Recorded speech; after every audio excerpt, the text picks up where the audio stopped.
नमस्कार, मैं हूं सत्यपाल और आप देख रहे हैं CWB हिंदी न्यूज। शक संवत 1946 विक्रम संवत 2081 आज ज्येष्ठ मास के शुक्ल पक्ष की पंचमी तिथि और दिन मंगलवार है। तदनुसार अंग्रेजी तारीख 11 जून सन 2024। सबसे पहले आज के मुख्य समाचार। ECHS Faridabad jobs update. X servicemen contributory health scheme Faridabad में आई भर्ती, इंटरव्यू से होगा सीधा चयन। मोदी कैबिनेट का पहला फैसला, 3 करोड़ नए घर बनेंगे, PM आवास के तहत मिलेंगे। PM ने 17,000 करोड़ की किसान सम्मान निधि को मंजूरी दी। हरियाणा में लोगों की समस्याओं का मौके पर ही होगा निपटारा, लघु सचिवालय में लगेगा समाधान शिविर।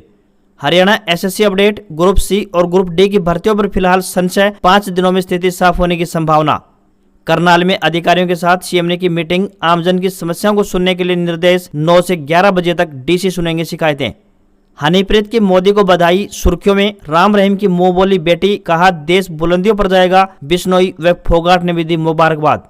नीट री एग्जाम के लिए सुप्रीम कोर्ट में याचिका, आरोप किसी की आंसर शीट फटी मिली, कोई बोर्ड में फेल मगर नीट में 705 नंबर मिले। सरकारी नौकरी अपडेट। यूपी ग्राम पंचायतों में 4,821 भर्तियों का नोटिफिकेशन जारी, 15 जून से शुरू आवेदन, 12वीं पास को मौका। भारतीय रेलवे ने यात्रियों को दी बड़ी राहत, रेवाड़ी से चलने वाली 18 स्पेशल ट्रेनें हुई रेगुलर। मोदी कैबिनेट में शाह, राजनाथ, गडकरी के मंत्रालय रिपीट, जयशंकर विदेश मंत्री बने तो शिवराज को कृषि और मनोहर लाल खट्टर को ऊर्जा विभाग मिला। नवाज शरीफ की मोदी को बधाई, लिखा नफरत नहीं उम्मीद लाएं, मिलकर 200 करोड़ लोगों की किस्मत बदलें। शाहबाज ने चुनाव के 6 दिन बाद दी शुभकामनाएं। और वर्ल्ड कप में साउथ अफ्रीका की बांग्लादेश पर लगातार चौथी जीत, 4 रन से जीता रोमांचक T20 मैच। और अब खबरें विस्तार से। हरियाणा में भयंकर गर्मी लगातार बढ़ती जा रही है। आम जनता गर्मी के कहर से परेशान है। हालांकि कुछ दिनों पहले मौसम में थोड़ा बदलाव जरूर हुआ था, मगर हरियाणा में एक बार फिर से भीषण गर्मी का दौर शुरू हो चुका है। इस बार इस भीषण गर्मी की वजह पश्चिमी रेगिस्तान से आ रही गर्म हवाएं बनने जा रही हैं। मौसम विभाग की तरफ से आने वाले 4 दिनों तक लू चलने की संभावना व्यक्त की गई है। इसके कारण 14 जून तक प्रदेश में हीट वेव का येलो अलर्ट जारी किया गया है। हीट वेव के इस येलो अलर्ट के दौरान 40 से 50 किलोमीटर प्रति घंटे की रफ्तार से गर्म हवाएं चलती हुई नजर आएंगी। अगले एक हफ्ते में हरियाणा के दक्षिण पूर्वी और दक्षिण पश्चिमी हिस्सों में 46 से लेकर 48 डिग्री सेल्सियस तक टेम्परेचर जाने के आसार दिखाई दे रही है। 14 जून को एक कमजोर पश्चिमी विक्षोभ एक्टिव होगा, जिससे कि 15 से 18 जून के दौरान तेज गति से हवाएं और अंधड़ आने की संभावना है। अगर ऐसा हुआ तो तापमान में फिर से कमी होगी और गर्मी से राहत मिलेगी। मोदी सरकार के विभागों का बंटवारा सोमवार शाम 6:30 बजे किया गया। अमित शाह को फिर से गृह मंत्री, राजनाथ सिंह को रक्षा मंत्री, नितिन गडकरी को सड़क परिवहन मंत्री बनाया गया। S जयशंकर के पास विदेश मंत्रालय रहेगा। शिवराज सिंह को कृषि मंत्रालय का जिम्मा सौंपा गया है, तो वहीं मनोहर लाल खट्टर को ऊर्जा विभाग दिया गया है। नितिन गडकरी के साथ 2 राज्य मंत्री रहेंगे। अजय टम्टा और हर्ष मल्होत्रा को सड़क परिवहन राज्य मंत्री बनाया गया है। रविवार को मोदी के साथ 71 मंत्रियों ने शपथ ली थी। इनमें 30 कैबिनेट मिनिस्टर और 5 स्वतंत्र प्रभार मंत्री, तो वहीं 36 राज्य मंत्री बनाए गए हैं। नरेंद्र मोदी की सरकार के शपथ ग्रहण के बाद सोमवार को मंत्रियों का विभाग का बंटवारा कर दिया गया। हरियाणा के करनाल से सांसद मनोहर लाल खट्टर को ऊर्जा और शहरी विकास मंत्री बनाया गया है। खट्टर के साथ एक राज्य मंत्री रहेंगे। श्रीपद नाइक को राज्य मंत्री बनाया गया है। राव को सांख्यिकी और कार्यक्रम कार्यान्वयन मंत्रालय स्वतंत्र प्रभार, योजना मंत्रालय स्वतंत्र प्रभार और संस्कृति मंत्रालय में राज्य मंत्री लगाया गया है। कृष्णपाल गुर्जर को सहकारिता विभाग में राज्य मंत्री बनाया गया है। गुर्जर अमित शाह के साथ रहेंगे। मोदी 3.0 में बीजेपी ने हरियाणा को लेकर क्षेत्रीय संतुलन बनाने की कोशिश की है। खट्टर के जरिए GT रोड बेल्ट और राव इंद्रजीत के जरिए दक्षिण हरियाणा को साधने का प्रयास किया गया है। साल 2014 और 2019 के विधानसभा चुनाव में भाजपा को इन्हीं दोनों बेल्ट से राज्य में सबसे अधिक सीटें मिली थी। खट्टर नए ऊर्जा और शहरी विकास मंत्री बने। नड्डा स्वास्थ्य मंत्री तो राव प्लानिंग मंत्री बनाए गए हैं।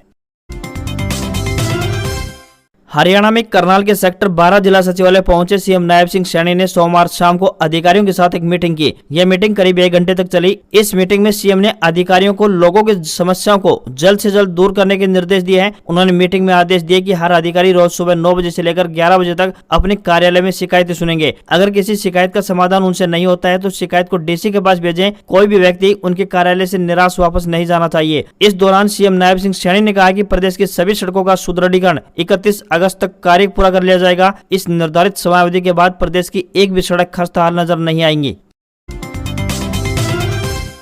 सीएम नायब सैनी ने कहा कि आगामी चुनाव से पहले लंबित विकास कार्यों और योजनाओं को अतिशीघ्र पूरा किया जाएगा। उन्होंने परिवार पहचान पत्र, प्रॉपर्टी आईडी, एनडीसी, बिजली विभाग तथा पुलिस विभाग से संबंधित तमाम समस्याओं पर विशेष फोकस कर समाधान करने के आदेश देते हुए कहा कि वृद्ध व्यक्ति की उम्र 60 वर्ष होने के तुरंत बाद समाज कल्याण विभाग के अधिकारी वृद्ध के घर जाकर आयु को सत्यापित करें और चिंता करके पेंशन बनाने का काम करें। इसी तरह बीपीएल कार्ड, PPP की आय सत्यापित करने पर विशेष फोकस रखें। उन्होंने तहसीलदार और राजस्व विभाग के अन्य अधिकारियों को आदेश दिए कि टोकन लगाने के बाद व्यक्ति की रजिस्ट्री कार्य पूरा करवाना सुनिश्चित करें। अगर इस बाबत शिकायत मिली तो दोषी अधिकारी को बख्शा नहीं जाएगा। मुख्यमंत्री ने कहा कि टेंडर हासिल करने के बाद गलत काम करने और कार्य को बीच में लटकाने में लापरवाही बरतने वाले ठेकेदार को ब्लैकलिस्ट किया जाए। इतना ही नहीं, जरूरत पड़े तो ठेकेदार की संपत्ति को भी अटैच किया जाए।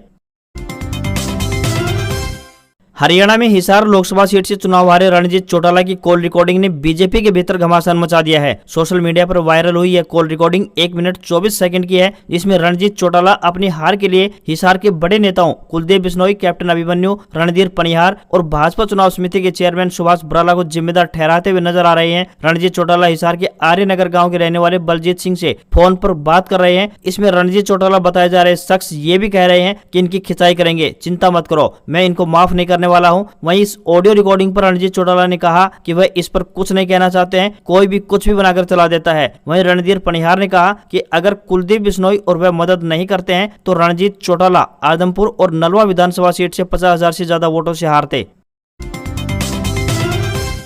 हरियाणा के सीएम नायब सैनी सोमवार को सोनीपत पहुंचे। यहां उन्होंने सोनीपत के 1794, करनाल के 108, रोहतक के 766 और पानीपत के 22 बीपीएल के लाभार्थियों को प्लाटों की रजिस्ट्रियां दी। इस मौके पर सीएम ने कहा कि मैं अपने परिवार के लोगों के बीच आया हूं। प्लाटों पर कब्जा न मिलने से लंबे समय से हरियाणा के गरीब लोग जूझ रहे थे। उन्होंने कहा कि भाजपा सरकार ने इनकी दिक्कत को समझा। सीएम ने कहा कि पूरे हरियाणा में ऐसे 10 जगह कार्यक्रम हुए हैं। सीएम ने कहा कि हैप्पी योजना के माध्यम से 84 लाख लोगों को 1000 किलोमीटर तक मुफ्त यात्रा करने का पास जारी कर दिया गया है। यह सब प्रधानमंत्री नरेंद्र मोदी की सोच के कारण पूरा हो पाया है। हरियाणा की भाजपा सरकार गरीबों की सरकार है। साथ ही कांग्रेस पर निशाना साधते हुए सीएम सैनी ने कहा कि ये लोग जनता को गुमराह करते हैं। कांग्रेस का मकसद अगर वास्तव में गरीब के जीवन में परिवर्तन लाना था तो इस वक्त प्लाट के साथ साथ रजिस्ट्री दे देनी चाहिए थी। हरियाणा सरकार ने विधानसभा के अंदर भी पास किया है। जहाँ जमीन नहीं है उनके खातों में प्लाट खरीदने के लिए 1-1 लाख रुपया भी देंगे। सरकार ने इसकी प्लानिंग कर ली है। लाभार्थी जहाँ भी जमीन खरीदेगा वहीं मकान बनाने के लिए सीधे उसके खाते में पैसा डालेंगे।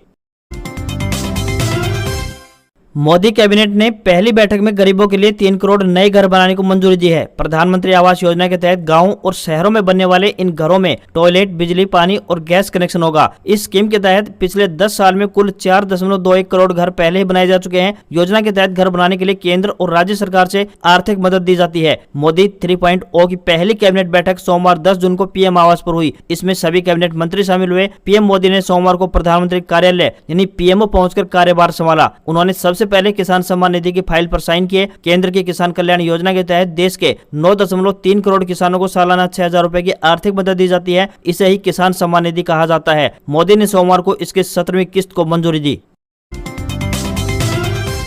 X servicemen contributory health scheme यानी ECHS स्टेशन फरीदाबाद की तरफ से डेंटल हाइजीनिस्ट व नर्सिंग असिस्टेंट के पदों पर आवेदन मांगे गए हैं। इन पदों के लिए ऑफलाइन माध्यम से आवेदन भेज सकते हैं। पुरुष और महिला दोनों वर्गों के उम्मीदवार आवेदन भेज सकते हैं। जो भी उम्मीदवार इन पदों के लिए इच्छुक है डाक के माध्यम से अपने आवेदन भेज सकते हैं। चयन में भूतपूर्व सैनिकों को वरीयता दी जाएगी। भूतपूर्व सैनिकों की उपलब्ध न होने पर सिविलियन नागरिकों को नियुक्त किया जा सकता है। सभी पद केवल फरीदाबाद पोलो क्लिनिक में रिक्त हैं। आवेदन करने की अंतिम तिथि की बात करें तो 7 जुलाई 2024 है। इंटरव्यू की तिथि 23 जुलाई 2024 सुबह 10 बजे रहेगी। इंटरव्यू के स्थान की बात करें तो स्टेशन मुख्यालय वायुसेना स्टेशन डाबुआ कॉलोनी फरीदाबाद रहेगा। इन पदों के लिए कोई भी आवेदन शुल्क देय नहीं होगा। न्यूनतम आयु 18 वर्ष और अधिकतम आयु 53 वर्ष निर्धारित की गई है। उम्मीदवारों से विनम्र निवेदन है कि भर्ती के लिए आवेदन करने से पहले आधिकारिक विज्ञापन अवश्य देख लें।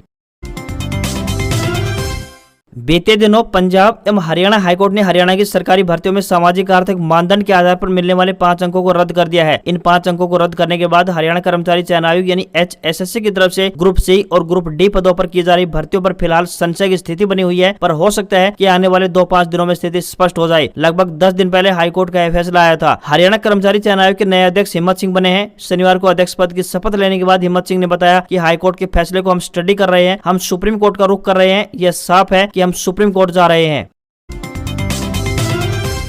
हरियाणा के सरकारी स्कूलों में पढ़ने वाले बच्चों के लिए एक अच्छी खबर सामने आई है। इन बच्चों को दोपहर के समय स्कूल में मिलने वाले भोजन के मेन्यू में बदलाव कर दिया गया है। मिड डे मील के लिए जारी की गई नई सूची में रागी व चने की मात्रा को घटा दिया गया है और इसकी जगह पर गेहूं व दूध की मात्रा को बढ़ाया गया है, जो कि बच्चों के शारीरिक विकास के लिए अति महत्वपूर्ण है। बता दें कि सूबे के राजकीय स्कूलों में सरकार की तरफ से कक्षा 1 से 8वीं तक के बच्चों को मिड डे मील दिया जाता है। मिड डे मील में बच्चों के स्वास्थ्य व उनको भोजन में किस चीज की जरूरत ज्यादा है, इसका पूरा ख्याल रखा जाता है। भारतीय रेलवे ने स्पेशल ट्रेनों को अब नियमित ट्रेनों के रूप में चलाने का बड़ा फैसला लिया है। इस फैसले से रेवाड़ी, रोहतक, भिवानी, जींद, हिसार सहित अन्य स्टेशनों से आवागमन करने वाले यात्रियों को राहत मिलेगी। रेलवे विभाग से मिली जानकारी के अनुसार 46 स्पेशल ट्रेन सेवाओं को अब 1 जुलाई से नियमित गाड़ी संख्या से संचालित किया जा रहा है। इन 46 ट्रेनों को नियमित करने से लाखों यात्रियों को दिल्ली सहित प्रदेश के एक जिले से दूसरे जिले में जाने में आसानी होगी। नरेंद्र मोदी ने देश के प्रधानमंत्री के तौर पर रविवार शाम तीसरी बार शपथ ली। हरियाणा से 3 सांसदों को केंद्रीय मंत्रिमंडल में शामिल किया गया है। इनमें पूर्व मुख्यमंत्री और करनाल से सांसद मनोहर लाल खट्टर, गुरुग्राम से राव इंद्रजीत सिंह और फरीदाबाद से सांसद कृष्णपाल गुर्जर का नाम है। हरियाणा से 3 मंत्री बनाए जाने पर मुख्यमंत्री नायब सिंह सैनी से लेकर पूरी कैबिनेट, विधायक, पूर्व विधायक, सांसद और भाजपा के तमाम पदाधिकारियों ने प्रधानमंत्री नरेंद्र मोदी समेत तीनों भाजपा मंत्रियों को बधाई दी है। पूर्व मुख्यमंत्री भूपेंद्र सिंह हुड्डा और उनके सांसद बेटे दीपेंद्र सिंह हुड्डा ने अभी प्रधानमंत्री या फिर हरियाणा के किसी भी नेता को बधाई नहीं दी। इतना ही नहीं, डेरा मुखी गुरमीत राम रहीम की मुंहबोली बेटी हनीप्रीत ने भी नरेंद्र मोदी को तीसरी बार प्रधानमंत्री बनने पर बधाई दी और सुर्खियों में बनी रही। हरियाणा सरकार की तरफ से गरीब और बेसहारा परिवारों को उनकी बेटी की शादी के लिए मुख्यमंत्री विवाह शगुन योजना के तहत आर्थिक सहायता प्रदान की जाती है। सरकार की तरफ से यह योजना इसलिए लाई गई है ताकि गरीब और बेसहारा परिवारों के सिर से बेटे की शादी में होने वाले आर्थिक बोझ को कम किया जा सके। इस योजना का लाभ लाभार्थियों को विवाह पंजीकरण करवाने के बाद दिया जाता है, जिसके लिए विवाहित जोड़े की शादी का रजिस्ट्रेशन ई दिशा पोर्टल पर करवाना अति आवश्यक होता है। योग्य परिवार को जो इस योजना का लाभ लेना चाहते हैं वह शादी के 6 महीने पूरे होने से पहले ऑनलाइन रजिस्ट्रेशन कर सकते हैं। रजिस्ट्रेशन होने के बाद विवाहित कन्या के माता पिता को मुख्यमंत्री विवाह शगुन योजना के तहत अनुदान दिया जाएगा। विवाह शगुन योजना में अनुसूचित जाति, जनजाति व गरीबी रेखा के नीचे जीवन यापन करने वाले वर्ग के साथ साथ विधवाओं की लड़कियों को भी ये लाभ प्रदान किया जाएगा।